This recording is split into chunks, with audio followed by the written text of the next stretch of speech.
और शाइना एनसी पर अरविंद सावंत के बयान पर सियासत भी गरमाई हुई है। महाराष्ट्र के सीएम शिंदे ने कहा कि इस बयान की जितनी मजम्मत की जाए कम है। बाला साहब ठाकरे अभी होते तो सच में मुंह तोड़ देते। इनकी फितरत ही ऐसी है। हम गुवाहाटी में थे तब भी उन्होंने हमारी खवातीन को ऐसे बदनाम किया था। सभी बहनें आने वाले चुनाव में ऐसे लोगों को सबक सिखाएंगी।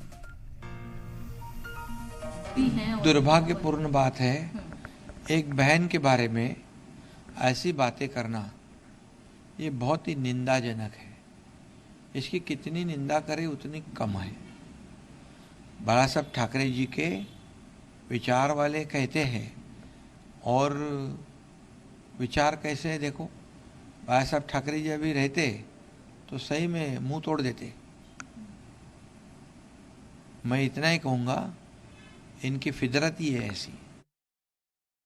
जब भी कोई विपक्ष की महिला के प्रति कोई टारगेट करते हैं या गलत बयान, मेरे 20 वर्ष के करियर में मैंने हमेशा अपनी आवाज उठाई है उनके लिए। मैंने पार्टी लाइंस कभी नहीं देखे, लेकिन यहाँ महाविनाश अघाड़ी के नेतागण भी चुप हैं, उनकी नेत्री भी चुप है, लेकिन जनता की आवाज बुलंद है। और मां मुंबा देवी के आशीर्वाद के साथ हर एक मुंबा देवी की महिला बाहर आके मुझे समर्थन कर रही है।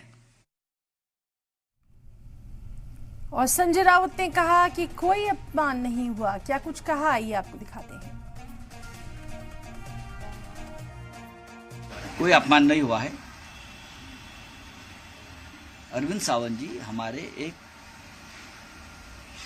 बहुत ही बुजुर्ग हमारे साथी और नेता है, सांसद है। क्या कहा अरविंद जी ने?